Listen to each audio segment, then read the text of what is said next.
La vérité en face, chaque mercredi, Elisabeth Lévy face à Thomas Guénolé. Bonjour. Bonjour. Bonjour. Vous avez entendu donc évidemment cette question de l'immigration. Est-ce qu'il faut un ministère? Alors ça, c'est une idée qui a circulé, même si elle a été démentie. Ça avait existé aussi à l'époque de Nicolas Sarkozy. En tout cas, la question migratoire, elle fracture quand même un peu le pays. On l'a entendu d'ailleurs avec Annie Genevard aussi dans la matinale, qui est de droite, hein, bien sûr, et qui souhaite que cette question soit sur la table, en fait, parmi les premiers sujets. Est-ce que c'est une priorité déjà, selon vous, Elisabeth Lévy? D'abord, je ne crois pas que cette question fracture le pays.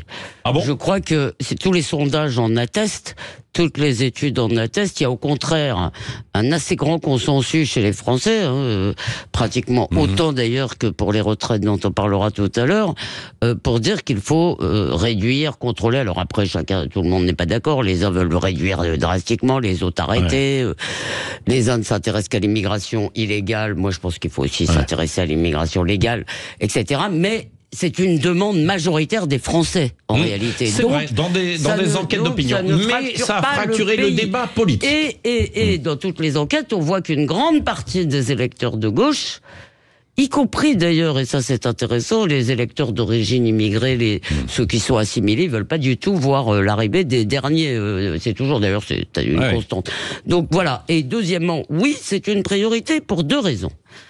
Pas seulement, c'est une priorité parce que moi je ne prends pas les migrants pour des paires de bras. Ouais. Ils arrivent avec leurs valises, avec leurs histoires, avec leur culture. Or, une société a besoin d'une forme de cohésion. Donc je crois que aujourd'hui, la priorité, c'est de relancer l'assimilation de ceux qui sont là, de ceux qui sont français ou d'ailleurs de ceux qui ont simplement des visas de séjour, de les aider, de leur demander de s'adapter aux mœurs, à l'anthropologie française, plutôt que de faire venir des gens ou d'accepter que viennent des gens dont il faut arrêter de se raconter des âneries. Beaucoup ne viennent pas pour travailler en réalité, ils viennent pour... Pas bon? Non, il y en a beaucoup qui viennent pas pour travailler, vous savez très bien, ils viennent par le regroupement familial, ils viennent, enfin écoutez, même ceux qui viennent pour travailler sans qualification, etc., moi je suis désolé, j'en ai pas envie. Vos arguments. Thomas Guénolé, vos arguments, vous? Est-ce que c'est une question prioritaire ou pas? Alors, rationnellement, non. Rationnellement, non. Après, il y a les opinions, mais les opinions, c'est comme une certaine partie de l'anatomie, tout le monde en a rien. Ouais. Il n'y a pas d'immigration massive en France, factuellement. Ah bon? 90% de la population, déjà, si on raisonne en stock, 90% de la population, ils sont nés ici. Ce ne sont pas des immigrés. Premier point. Deuxième point, chaque année, les immigrés qui arrivent, moins les immigrés qui repartent, parce qu'il y a des immigrés qui repartent aussi, tous les ans, ça fait augmenter la population de plus 0,3% par an. C'est pas moi qui le dis, c'est l'INSEE, je vous demande pas de me croire sur parole, je vous demande de croire l'INSEE. Non, mais on va voir, on va regarder aussi les chiffres ensemble. Par ailleurs, la majorité des Français d'origine maghrébine, ce ne sont pas des immigrés, ce sont des gens qui sont nés ici.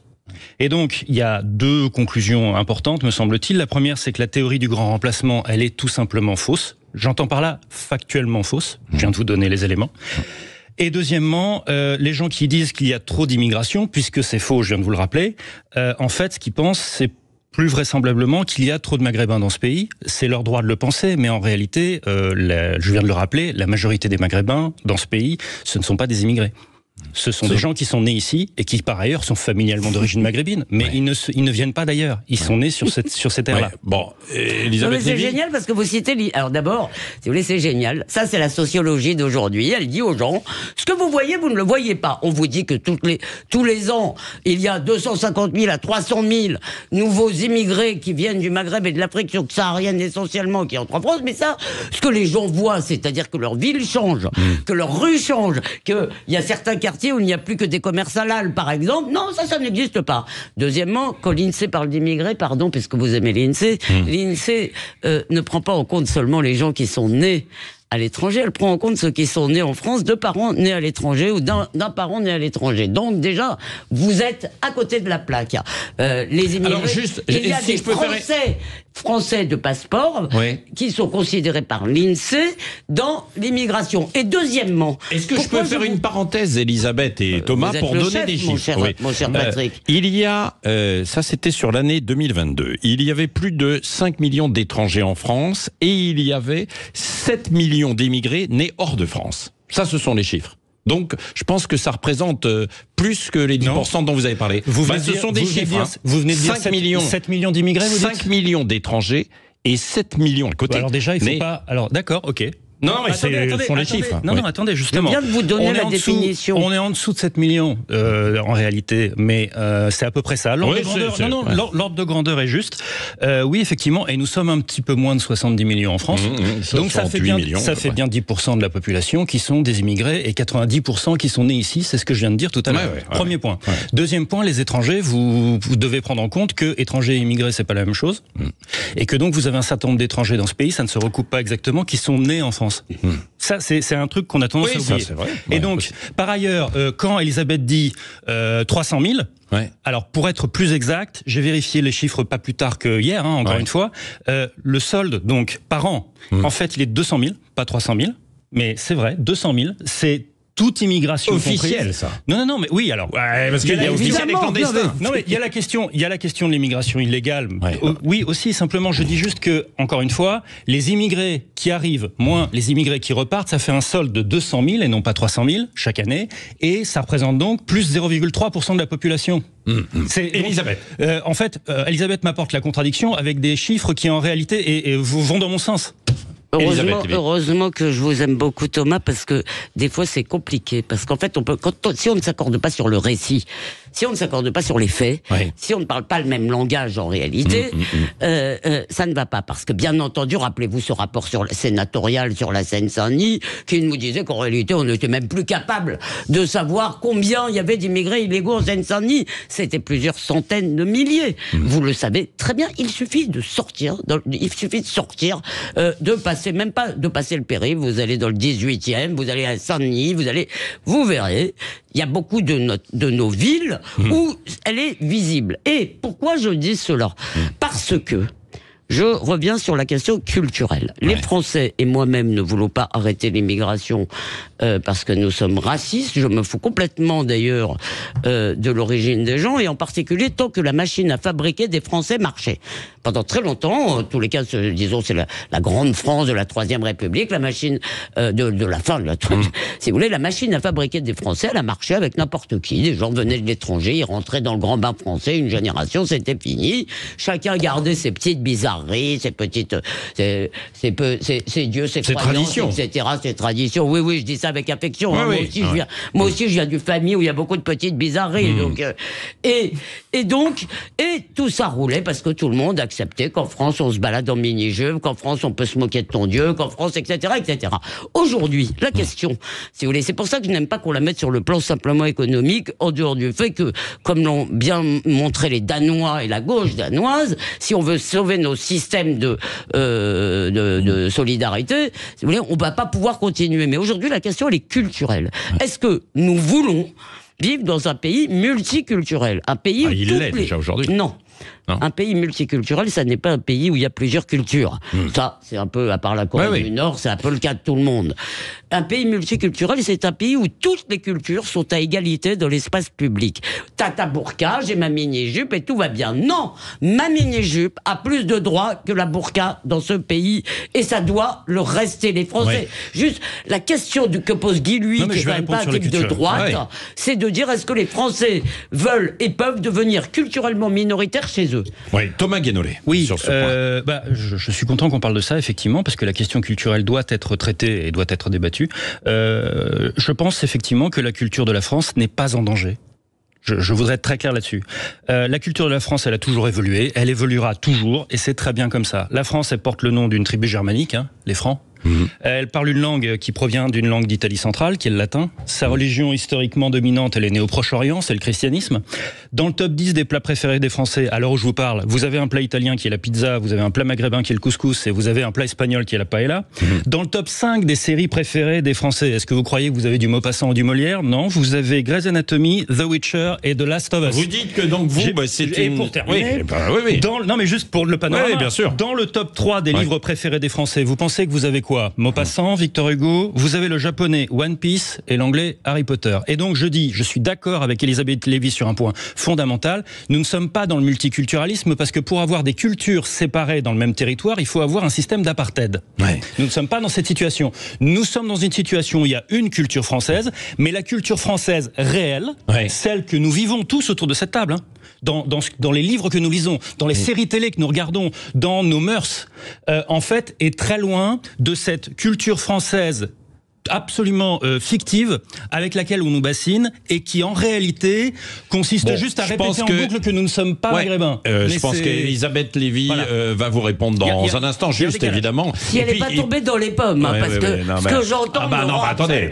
Et les auditeurs aussi qui peuvent réagir. 0826 300 300 dans un instant, la vérité en face sur Sud Radio. On se dit évidemment les choses en face et on en discute avec respect. Tout de même, ce que vous faites très très bien. 0826 300 300. Il y a cette idée d'ailleurs, est-ce qu'il faut alors, quand on vous entend, est-ce qu'il faut un ministère de l'immigration justement pour travailler sur toutes ces questions? On va voir ça dans un instant. Et puis vous allez répondre. Évidemment. Il est 9h30 sur Sud Radio, la vérité en face, jusqu'à 10h. 9h-10h, Sud Radio, la vérité en face, Patrick Roger. La vérité en face autour notamment des sujets qui pourraient être à l'ordre du jour du futur nouveau gouvernement de Michel Barnier, s'il réussit à le construire, son nouveau gouvernement. Il y a la réforme des retraites, on en parlera tout à l'heure. Et chaque mercredi avec Elisabeth Lévy et Thomas Guénolé, on essaie d'aller plus loin sur ces sujets. Et puis il y a l'immigration. Alors depuis quelques jours, on parle d'un potentiel ministère de l'immigration. On va revenir avec vous, Elisabeth Lévy et Thomas Guénolé, sur la France multiculturelle ou pas et comment vous la voyez, parce que je sais que ça a un petit peu agité, d'ailleurs je pense aussi les auditeurs. Raphaël de Cachan est avec nous au 0826 300 300. Bonjour Raphaël. Oui, bonjour Patrick, bonjour Madame Lévy, bonjour Monsieur Guénolé. Oui, bonjour. Sur cette idée d'un ministère de l'immigration, c'est une bonne ou une mauvaise idée? C'est pas tant que ce soit une mauvaise idée, c'est que les outils existent déjà. C'est une matière qui est interministérielle, pilotée par le ministère de l'Intérieur, mais aussi avec d'autres organismes. Donc c'est une idée qui plutôt relève de la communication politique, à l'instar de ce que Sarkozy avait fait lorsqu'il avait nommé Éric Besson ministre de l'identité nationale et qui avait fait un flop à l'époque, mais il avait quand même été avant-gardiste sur le sujet. Néanmoins, le problème de fond, c'est plus l'incapacité à la France d'assimiler les personnes qui viennent d'ailleurs ou qui ont des origines, puisque l'idéologie de gauche a substitué cette notion révolutionnaire d'assimilation à une notion assez floue d'intégration qui aujourd'hui ne fonctionne pas du tout. Oui, alors... puis d'inclusion, d'ailleurs. Maintenant, ils disent inclusion et ça me rappelle... Alors, merci Raphaël pour cette réflexion. Vous avez reposé le débat, en fait. Non, mais bien sûr, entre assimilation et intégration. Quoi. Ça me rappelle un rapport d'un conseiller d'État, Monsieur Thuot, qui expliquait que le français ne devait plus avoir la prédominance, la langue française ne devait plus avoir la primauté en France. Bon, sur un ministère, la réalité, on ne sait pas si c'est effectivement simplement un effet d'annonce, ça ne sert à rien. Regrouper et arracher, disons, aux juridictions, au ministère de la Justice, aux associations diverses et variées, la politique migratoire, ce serait pas mal. Moi, je crois surtout qu'il faut maintenant simplifier le droit. Il faut taper du poing sur la table avec les pays des migrations, et on a commencé l'Algérie, qu'on fasse un ministère. Je ne sais pas si politiquement ça va aider, ça va être un chiffon rouge pour la gauche, on va partir dans des débats un peu... Bon, je suis partagé. C'est pas ça l'enjeu, mais l'enjeu, comme l'a dit Raphaël, c'est de renouer. Vous ne pouvez pas assimiler quand vous ne pouvez pas assimiler des groupes entiers, on assimile des individus en réalité. Donc si ça veut dire que vous ne pouvez pas maintenir le flux à ce niveau et assimiler. On n'y arrivera pas, on le demande pas, on n'a personne pour vérifier qu'ils parlent le français. Vous allez leur demander quoi? S'ils sont antisémites, s'ils sont homophobes, s'ils aiment la République? Non mais vous rigolez, mais évidemment. Non, sur la maîtrise du français, parce que si on fait une dictée et qu'on enlève des nationalités sur ce critère, ça va être un carnage. Non mais alors pour ceux qui passent véritablement les examens, c'est quand même assez corsé, hein, les examens. Pour ceux qui demandent la nationalité française et qui les passent. J'ai vu effectivement avec quelques personnes. Non, mais c'est vrai. Mais bon, après tout le monde ne la demande pas. Il y en a qui restent en fait. Il y a des gens qui vont se la demander chez nous. Oui, bien sûr. Sur ce que disait Thomas Guénolé tout à l'heure, quand même sur la France est déjà entre guillemets multiculturelle. C'est pas ce que j'ai dit. Non, alors mais non, alors, comment vous définissez pour les auditeurs qui n'étaient pas là? Je dis que Elisabeth répond. Je dis que la culture française est déjà un mélange d'un certain nombre d'influences et c'est ce mélange particulier qui est aujourd'hui la culture française et ça a toujours été comme ça et donc maintenant elle a été davantage sous certaines influences méditerranéennes, latines, maghrébines, polonaises aussi au fil des apports culturels et ça a juste modifié le mélange, mais il n'existe pas et il ne peut pas exister une culture française fixe, granitique, monolithique, qui bouge pas et à laquelle il faut dans laquelle il faut se fondre. C'est pas comme ça que ça se passe. C'est un melting pot qui est en permanence en évolution. Ce n'est pas multiculturel, je le répète. Ça, je sais pas quel imbécile a importé ce concept-là en France. Mais je le répète, le multiculturalisme n'est possible que quand on sait enrichi. C'est bon, Elisabeth Lévy. Non, c'est une culture qui, par définition, est évolutive. Le multiculturalisme, c'est quand vous avez l'apartheid, parce qu'il y a des cultures chacune de son côté. Bon. Et nous ne sommes pas dans cette situation en France. Le multiculturalisme anglais, c'est pas l'apartheid, je suis désolé, parce que l'apartheid, c'est une séparation instaurée par l'État, c'est pas du tout une séparation qui se fait dans les mœurs par les communautés directement à la base. C'est pas pareil, je suis désolé, c'est pas l'apartheid. Non, il faut arrêter de sortir l'apartheid et ce genre de choses. Alors, sur les arguments de Thomas Guénolé. Maintenant, pardonnez-moi, je suis effaré parce que vous dites, parce que vous le savez aussi bien que moi, la culture, c'est pas juste quel livre on lit. D'abord, le fait que le globish et la culture Netflix soit planétaire et mondiale, on peut s'en désoler, mais c'est la vérité. Vous ne diriez pas qu'il n'y a pas de culture marocaine. Vous ne diriez pas qu'il n'y a pas de culture algérienne. Vous ne diriez pas qu'il n'y a pas de culture sénégalaise ou je ne sais. Alors après, il y a les questions de est-ce que les États-nations existent, c'est autre chose. Mais la seule culture qui n'existerait pas, si vous voulez, en tant que telle, c'est la culture française. Évidemment, personne n'a jamais dit qu'elle était fixe. Mais la culture, c'est pas juste les livres que vous lisez. La culture, c'est des systèmes de valeurs. C'est l'anthropologie. Or, par exemple, je prends un cas très simple. Je suis en train de relire le livre de Pierre Manon qui explique très bien pourquoi avec l'islam, il y a un affrontement de systèmes de valeurs. Parce que, à tort ou à raison, c'est pas une question de l'Occident et la culture française notamment s'est construite aujourd'hui, peut-être d'ailleurs avec des excès, sur le droit, les droits, et notamment les droits des individus. Alors que dans la culture musulmane, si vous voulez, et c'est ce qu'on a vu entre les années 70 où moi j'étais gamine et il y avait tout à fait beaucoup d'immigrés déjà à Épinay-sur-Seine, et les années 2000, Creil, etc., l'arrivée du voile, si vous voulez, c'est que le groupe dans l'islam, partout dans le monde, a repris son poids sur les individus. Les expériences de nationalisme arabe se sont vautrées dans la corruption pour aller vite. Et finalement, on a vu la loi religieuse qui reprendre sa place comme souhait, comme espèce de vecteur d'une bonne vie pour beaucoup de gens. Et c'est un système de valeurs qui privilégie le groupe, alors que nous, notre système de valeurs, aujourd'hui, privilégie peut-être trop d'ailleurs, les individus. Donc, la culture, c'est quand même d'abord de l'anthropologie, c'est des mœurs, je vous ai parlé de ma mini-jupe, eh bien oui, je prétends que ma mini-jupe est plus légitime en France qu'une burqa. Je suis navré, mais c'est comme ça. Quand on me dit la France est un pays musulman, non, c'est un pays de culture chrétienne. Ben oui, mais c'est ça la vérité. De culture judéo-chrétienne dans laquelle il y a effectivement des musulmans. Thomas Guénolé ? Alors d'abord, la France n'est pas du tout un pays de culture judéo-chrétienne, puisqu'elle a été anti-juive puis antisémite pendant l'essentiel de son histoire. Je voudrais quand même le rappeler. Le port de l'étoile jaune a été mis en place par Saint-Louis. Donc, il ne faut pas se raconter des histoires. Non, mais judéo-chrétienne, ça ne veut pas dire ça. Écoutez, non, mais alors, par rapport aux arguments, ce que disait à l'instant Elisabeth Lévy, notamment, elle est plus favorable au port de la mini-jupe que la burqa en France. Quoi. Bah, si vous voulez, plus légitime. Il se trouve que la population, il se trouve que la population française aussi est beaucoup plus favorable à la mini-jupe qu'à la burqa. Regardez combien de femmes portent la mini-jupe et combien de femmes portent la burqa en France. Et j'ajouterais, les femmes femmes de confession musulmane sont d'accord aussi. Il y a beaucoup plus de femmes de confession musulmane qui portent la mini-jupe que de femmes de confession musulmane qui portent la burqa, dont je rappelle que le port, statistiquement, est marginal. On est sur peut-être 10 000 cas. Sur la burqa, il y a le voile. On est sur... en fait, aussi. Il ne faut pas confondre. Non, mais bien sûr. Et j'ajoute.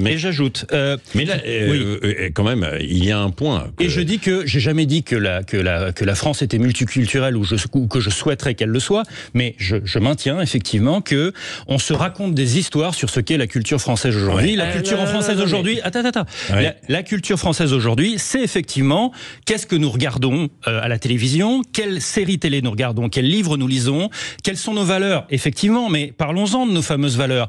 Est-ce que la France aujourd'hui, c'est une culture qui a chevillé au corps les valeurs républicaines de la grande époque 1789, ou est-ce que par hasard la culture française d'aujourd'hui ce serait pas surtout une culture consumériste et individualiste? Bon. Je dis pas que je suis content, je dis juste que ce que je constate, c'est qu'aujourd'hui on est beaucoup plus dans une société consumériste que dans une société ardemment républicaine, et on ne cite les valeurs républicaines généralement. Ce qui est génial, c'est que pour les renverser. Vous avez des militants aujourd'hui indigénistes, des militants islamistes, etc., qui eux expliquent qu'en réalité il y a une culture française, qu'elle est dégoûtante et qu'elle est absolument... Oui, c'est pas ma position. Pardon. Qu'elle est absolument à proscrire et qu'il faut la remplacer par une autre. Mais ce qui est extraordinaire, mon cher Thomas, venez donc avec moi à Saint-Denis, comme je suis habillé aujourd'hui. On va voir si dans mon pays...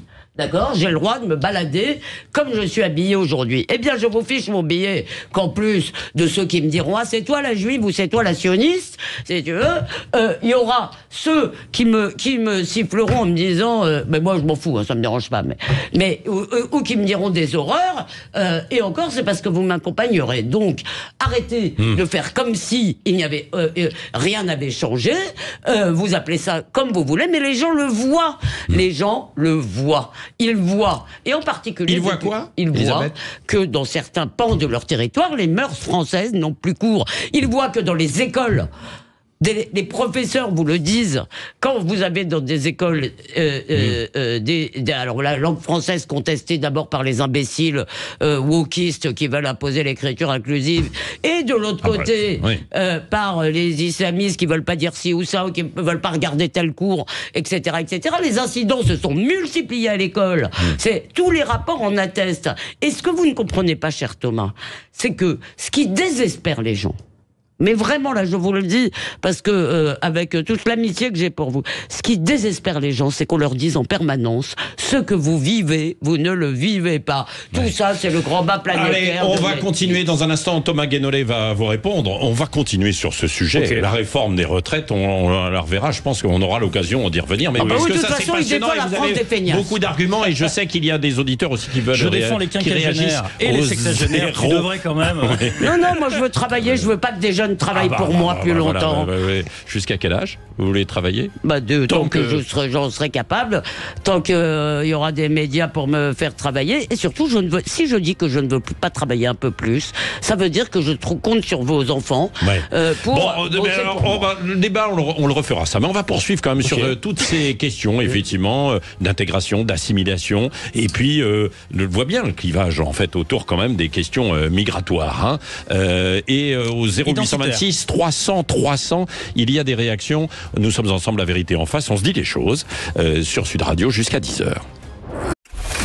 9h-10h, Sud Radio, la vérité en face, Patrick Roger. Débat passionnant, évidemment, et passionné entre Elisabeth Lévy et Thomas Guénolé dans la vérité en face. On se dit les choses. Alors, chacun a sa version. C'est vous aussi, de l'autre côté, qui vous faites une opinion au 0826 300. Nous sommes ensemble jusqu'à 10h. Serge est avec nous, Elisabeth et Thomas, et veut réagir à ce que vous avez dit tout à l'heure. Je vais pas tout résumer, bien sûr, mais quand même sur ce clivage, sur cette intégration, sur cette assimilation et sur le fait d'accueillir beaucoup ou pas de gens qui viennent de l'étranger. Thomas Guénolé disait qu'il n'y en a pas tant que ça. Serge, avec nous de Sevran. Bonjour Serge. Bonjour. Bon, écoutez, je suis à Sevran. Oui.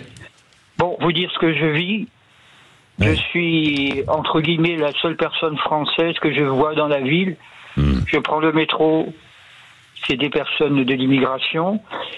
à la sortie du métro, vous avez des centaines de personnes qui vendent des cigarettes ou d'autres choses, ou des produits d'immigration. Je vais au supermarché, que des personnes de couleur, couleur ou maghrébins.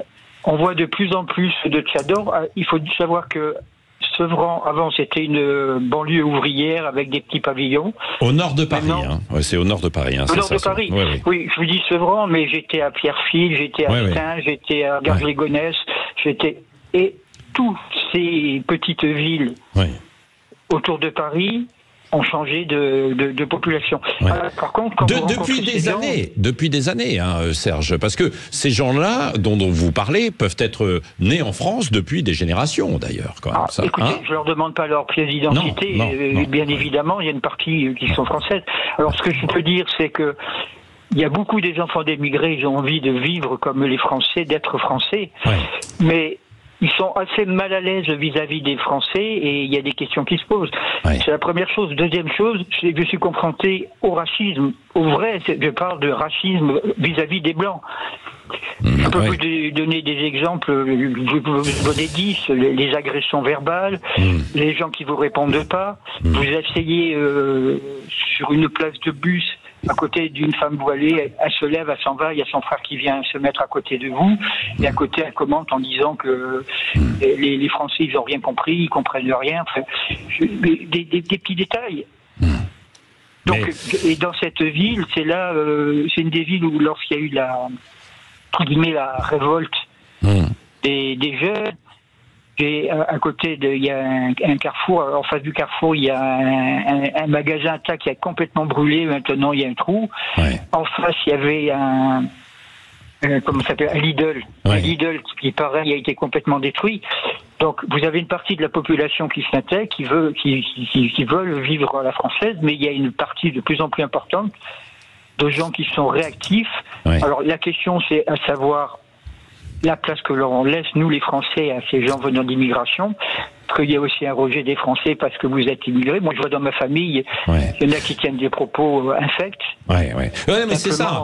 Non, mais évidemment, Serge, on comprend à travers votre témoignage que vous ressentez dans cette ville, en fait, à Sevran, évidemment, que je connais bien, qui est au nord de Paris, comme des situations dans d'autres villes. Et Thomas Guénolé, par rapport à ce que décrit, et vous connaissez, vous aussi, vous êtes dans une ville où il y a une forte... Montreuil, effectivement. À Montreuil, à l'est de la région. Une grosse population bobo à Montreuil. Non, pas que. Allez, pas que, j'ai pas dit que, mais Thomas Guénolé, il y a... qu'est-ce que vous répondez à Serge, là, sur son descriptif, j'ai noté, et lui-même en est tout à fait conscient, donc je lui en fais pas le reproche, qu'il parle de personnes issues de l'immigration, et puis il parle de personnes de couleur, et puis après il parle de noirs, de maghrébins. Mais il le dit d'ailleurs. Il le dit, c'est pour ça que je m'empresse de le préciser, je lui en fais pas le reproche. Je dis juste que pour moi, tout le malentendu, il est là. C'est-à-dire qu'on répète en boucle on répète en boucle et on entretient une confusion qui est de parler d'immigration, alors qu'on parle d'une population qui, très majoritairement, est une population qui est née en France. Et donc on n'est pas sur un problème d'immigration.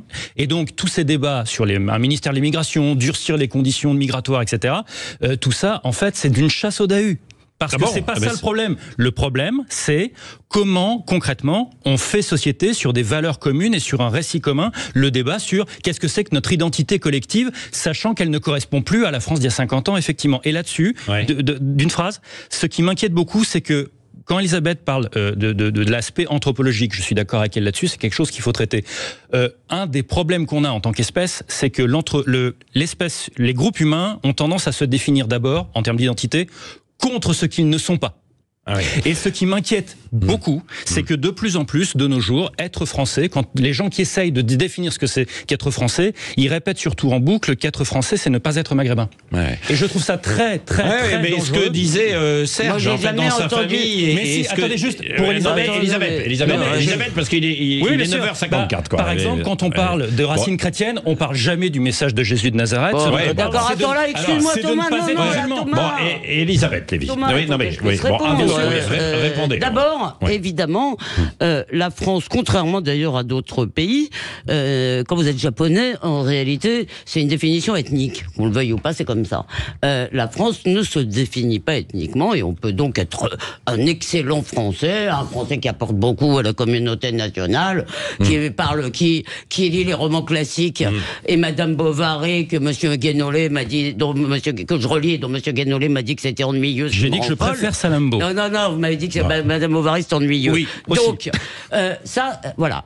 Il se trouve par ailleurs, si vous voulez, que c'est ça l'histoire, la France et la population de la France, en assez grande majorité, disons pendant très longtemps, blanche, ou ce qu'on peut appeler blanche, bien que ce soit pas très clair.